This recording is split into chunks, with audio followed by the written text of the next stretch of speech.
Hi guys! Wow, it is the morning after the night before. It's now 24 hours since I had my surgery, and as you can see, I am back in my beautiful apartment where I am recovering very nicely. So I had my surgery yesterday morning. I went in at just after 9 o'clock, about 9:30. It was 2.5 hours. That's like 10, 11, 12, came out at lunchtime.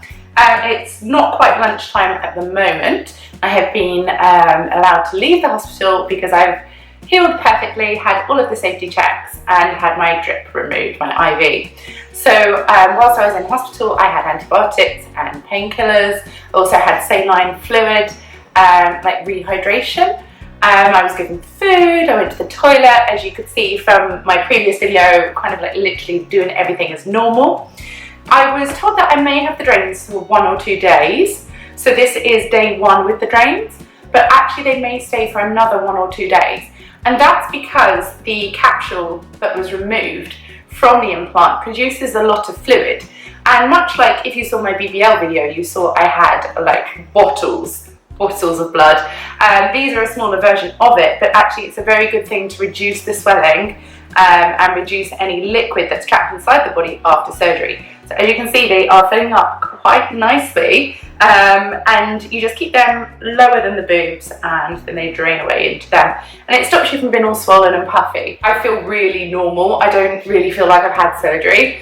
I'm not on ridiculous amounts of painkillers. I haven't actually taken any yet. I have got all of my medication here. I just want to walk you through like the care pack that you're given. So the hospital is there, like literally not even a minute's walk, just across the road. And when I came out with my bags, I had a wheelie case that I was able to pull along, just a holdall bag that I like literally got a few days before I flew.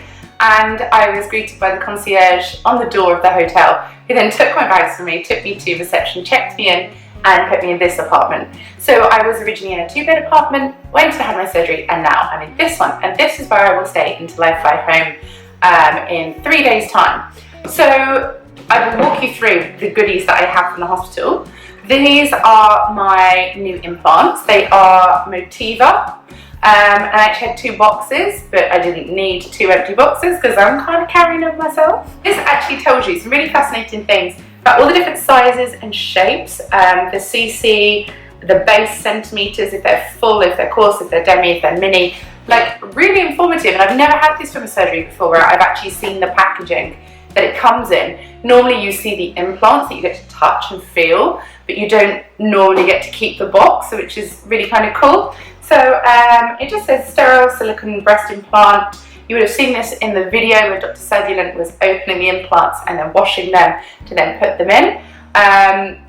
These contain the big plastic pods that hold them in liquid. It has all the dimensions and everything, but it has my name on there also. So inside of this, it's really important when you have surgery to keep this information because these are effectively your medical records. So it has all of the barcodes and numbers on here. There's also some booklets there that tell you about them, a warranty card, which I have in here somewhere. My warranty cards are in here, I believe. Yeah, these. Warranty cards. It's like a certificate of authenticity, like when you buy really nice jewellery.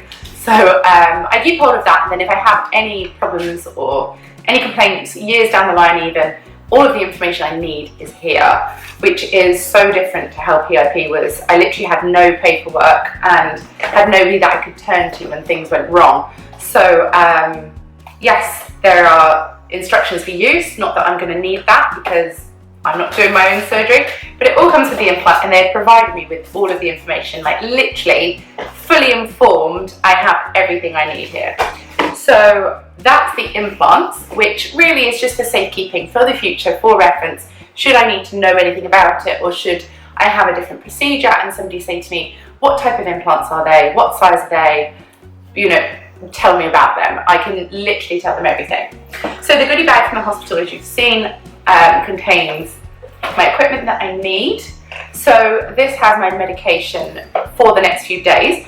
Whilst I'm in my hotel room, I will be visited by nurses from the hospital. They just cross the road, or I can go to them. I'm happy to go to them, I don't mind, but if they want to come here, They will hop in and treat me daily. They'll make sure that I'm okay. They'll check me over and do everything that's necessary to keep me safe. I have in here some painkillers and antibiotics, and that's just so easy. That is my medication. They also have some antiseptic, so it's all labelled on there exactly what I take. I have just taken my antibiotic. I take that once a day, and I take that 2 hours away from pain relief. So I haven't taken any painkillers today. I'm not in any pain. I feel fine.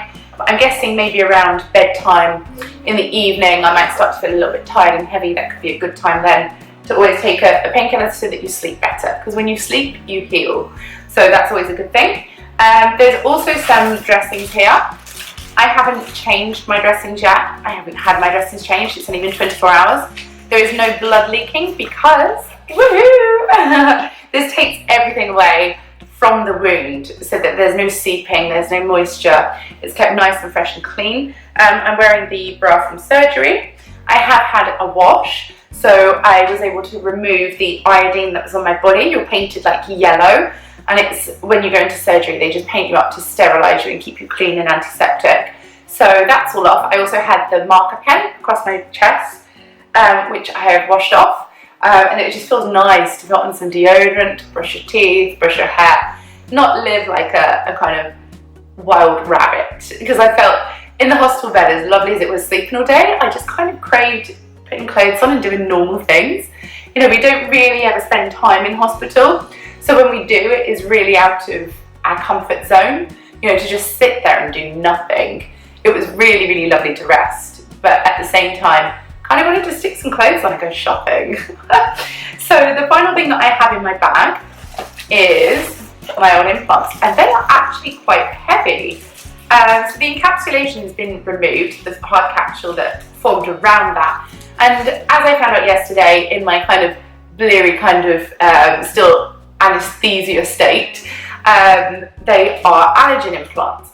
Now, I've seen things in the press and the media about this, and it's kind of, it's one of those things where you don't know everything about it yet, and that's the kind of scary thing, you know.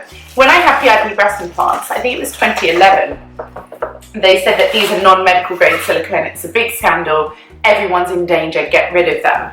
And to this day, women still have PIP breast implants in them, perhaps with no symptoms. They could be absolutely fine, but it doesn't mean to say that they won't have symptoms a year down the line, 2 years down the line. I had very severe symptoms with my PIP implants that ruptured after 7 years, but then I had allergen implants for 7 years, and I didn't think that I had any complications. You know, it was nothing like the PIP, so I didn't have burning sensation, I didn't have them twisting and hardening, even though as soon as Dr Serbulent saw the implants, he knew that they were encapsulated. So I was happy with my breasts. I would have lived with them forever if I hadn't have taken them out, obviously. But with PIP, when they ruptured and they leaked, it was very evident that they were damaged and dangerous. Whereas with allergen, you know, some of them will always be completely fine. They've just stopped producing any more. They've called them back. So they're no longer available on the market because in some cases they have led to cancer. Again, I think it's like one of those really hard things, like how do you prove what's caused what? When you have symptoms, everybody leads different lives. Some people smoke, take drugs, drink alcohol. How can you say this is down to this one thing? Or, you know, it's one of those things where it takes so many years of studying, and when the media then reported on it, and they said that a rare form of breast cancer caused by textured implants is now putting women at risk, it's up to you what you do with that information. You know, some people might not have any problem with it at all. Others may suffer terribly, as I did. I had the textured allergen implants, and if any of them are likely to cause complications, the texturing is what allows tissue to bind to it. So that's what allowed the capsule to form, was because it was rough and then it can cling to it. Whereas nowadays, even my Motiva, this is 14 years after my first surgery, 7 years after my second surgery, they are smooth implants, as are my buttock implants from BBL. So there's less risk involved with anything creating and forming around the implants. But you know, with anything there is risk. With everything we do, even if you have your legs waxed, you know, you can get an infection where the hair follicles are exposed, from Botox to surgery to even accidents, injury, illness that's going to happen naturally. So if you were to panic about everything in life, you would never leave your house. And I don't want to scare people in saying like I had an implant, but at the same time, for peace of mind for me to have known that information, to be informed on that, I am relieved that they have gone. And that I have something that is new and fresh and safe. So, you know, I've seen ladies that have had implants for like 30, 40, 50 years even, and they're perfect and they stay fine their whole lives. So, you know, it's very much down to the individual, the lifestyle that you lead, and the implant that you have, the way that your surgeon has put it into your body, and also the product that was used, the size, the texture. You know, everything is so unique. My experience might not be like someone else's, or there could be 10 other ladies that have the same experience as me. But as long as you have as much information as possible, you can make an informed decision. And I'm glad to have known that they are taken out of me. Whereas before I didn't even know they were in me. I knew I had breast implants, I didn't know that they could be potentially hazardous towards cancer. So yes, I'm very thankful for that, and I'm happy to move past that now. So I heard there is a bazaar nearby, which I'm really hoping to go shopping to. I think it's about 3 or 4 miles away, so I'm probably going to take a taxi in a day or two, just once I've been checked over by the nurse and everything, and I can go a little bit further afield, because I know that they're going to be popping in and out and coming to see me. So I want to be available for that. You know, I don't want to go off and blow my life savings on Gucci. So yes, I'm going to settle in. I'm going to do some more blogging because I'm really enjoying documenting everything. I'm finding it absolutely fascinating, and I hope you guys are finding it fun too. So in between napping and eating, I am blogging, which is great fun. And now that I've kind of covered the surgery, it's really just a daily update on how I'm getting on, how I'm healing and feeling. And as you can see, like, I'm human. I'm absolutely human, and I've just loved this whole experience. It's been really positive, really uplifting, and I'm glad that you guys have shared it with me. So I just want to show you my apartment in here, because this is really cute. The other apartment was the 2-bed apartment in the hotel that is opposite the hospital. So quite often people come with their friends, with partners, or even other patients that want to have surgery, and they share rooms. I have actually taken my boyfriend to my previous 2 surgeries. Last year, had 2 surgeries last year, had a rhinoplasty and BBL, and he came with me both times, and then he literally just carried my bags and cooked lunch and stuff. Like, you know, doing things together is quite nice because it's a bit of a holiday as well. Whereas this time, given the time of year and work commitments, I came by myself, and I'm quite happy to go exploring alone. You know, I have all of the healthcare and aftercare that I need, so that, you know, dressings and things are all changed for me. There's nothing I need to do. And I think as well, breast surgery is actually quite easy to recover from. I know it's the top half of your body, but you don't use it as much as you would a BBL. I haven't had liposuction, so I'm not all sore. And yeah, I literally feel like I haven't had surgery. If I didn't have these bad boys, you know, people could just think that I'm here on holiday for no reason. So yeah, I want to show you the apartment because it's really, really cute. So here's my bedroom with all my hospital equipment and my cameras. Again, a lovely balcony. I'm going to be watching some Netflix and probably eating pizza again, actually. Even though I don't need to bulk to put on weight for surgery anymore. Who's to say I shouldn't? Here we have a walk-in shower, which is beautiful. And what's really, really good about this room, it has all of the disabled bars. So say you were to have, like, hello, a really sort of invasive surgery, then it's a lot easier for the nurses to be able to help you onto the toilet and also to help yourself as you recover. I love the mirrors that they have in here, like, they're just so good. Look at that, I want one for my house, it's so retro, it's like, woo! So yeah, that's the hallway, and here you have the lounge. So it's really, really similar to the previous apartment. It's just a 1-bed one, just for little old me. There's the lounge and also the kitchen. So I'll just stick you on there. So being vegan, I found that Turkey does do lots of food. I just don't know how to speak fluent Turkish, obviously. So I order hummus and falafel, which is really delicious.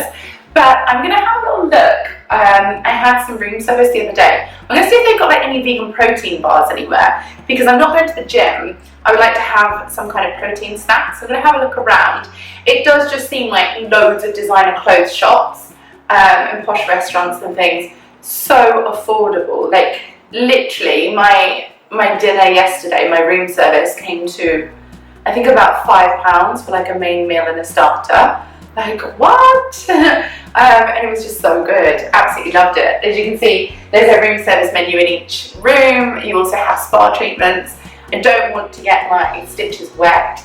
So for 3 weeks, I will be avoiding swimming. So I'm not going to actually go to the spa, but I will go and do some really nice shopping and have a look around and sightsee. And as I say, I'm hoping before I leave that I can get to the bazaar, because apparently it's like a must see. Even if I just buy spices or jewellery or something, I think it's nice to experience the culture.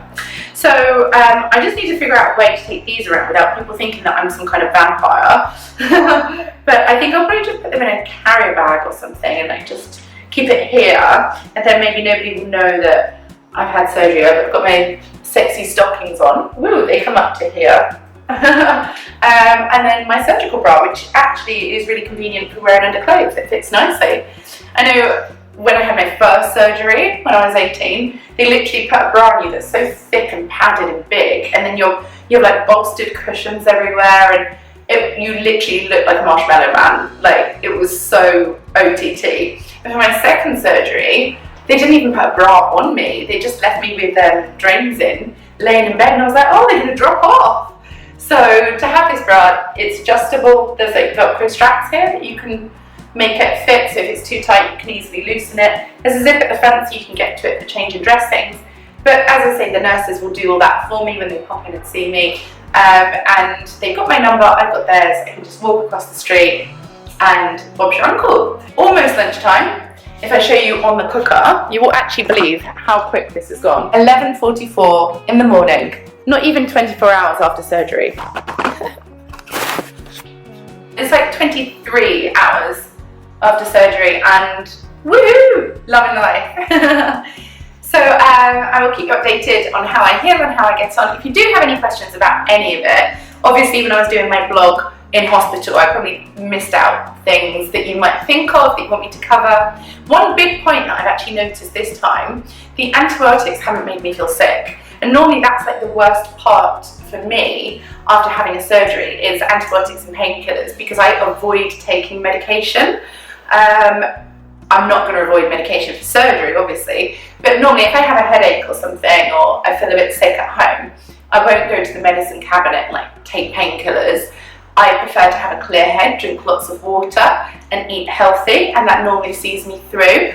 Whereas when I've had surgery in the past, I found that because I'm not used to antibiotics and painkillers, it makes me feel really sicky and like wishy-washy. Kind of a bit like when you've got a hangover and you smell alcohol and you're like, oh, I feel sick. Like, that's normally how the medication leaves me. So far, touch wood, I don't feel sick on the medication, and there's not actually that many pills. I normally would have like a whole sheet of like all different boxes and things, but it's one antibiotic and then as many painkillers, up to 3 a day, that I require. So far I haven't needed any, so there you go. But yeah, anything I can help with, guys, anything I can answer, then ask me. I have to stand really far back because like, I'm going to come closer, I'll just cut my head off. So my breast implants, if I just roll them down, you can see my stretch marks. Can you see my stretch marks here? Where they're pumped up. The skin is slightly red in that area because you think it's had a good rogering, like on the surgery table, the operating theatre. So I got stretch marks when I breastfed my children, and they're not normally red. This will go down, the nurse told me, so it shouldn't be as obvious. But this bra actually doesn't push them together. So when I wear a normal bra, as you can see, it's quite side-loaded. Like my breasts actually stand out quite far to the side. When I put a normal bra on, it will push them together. At the moment, they are quite squishy, but they will soften with time. It's basically my body like, what have you put inside of me? you know, it's quite firm, but that's always how breast implants heal. They start off much like a BBL. The implants start off quite high and tight, and then as the body sort of relaxes around them, the muscles reset, and it can breathe, and it's just like, ah, and then they go nice and soft, just like my bum has. Woo.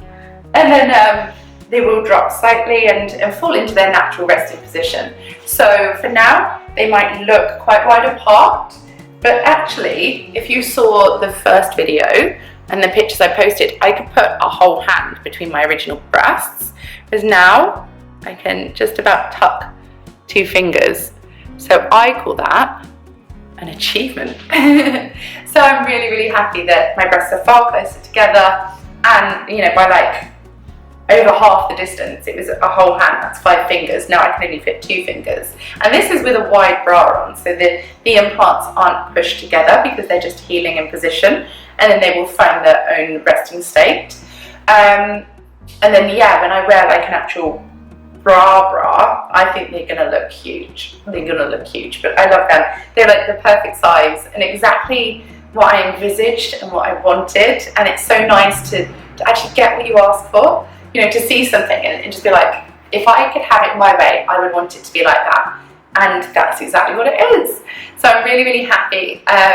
Dr. Serbulent also used a method of closing the breast capsule. So where you go in, how I understand this, I'm not a surgeon here, but when you open up the breasts, you have this kind of area, a pocket, where you tuck the implant into, and that's obviously under the skin or under the muscle. Mine are over the muscle. And the edge of the pockets he has stitched closed, which then pushes the implants further in. But because of my chest muscles, he's widened it here so the implants can come closer, so giving me more space here to push them in, and then pinching it closed at the edges. A bit like squeezing air through a balloon, you know, when you have them clown balloons that you make the funny puppet animals from. Like, you're just pushing it along so that they are more forward as opposed to being at the side. And I'm really, really, really happy with that as a result. So exactly what I asked for, Luke. So I will stop waffling because I could literally just talk about nothing all day, and I will keep you updated on my progress. Take care and have a lovely day.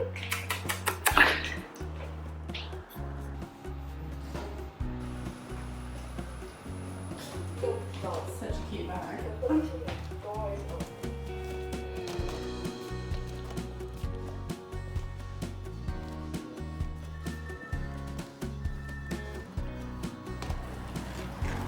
So that's my hotel, and there's the hospital.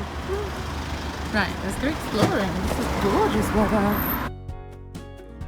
Oh, this is epic. Oh, it's closed. That would actually be perfect. Ah. Oh well, let's keep looking.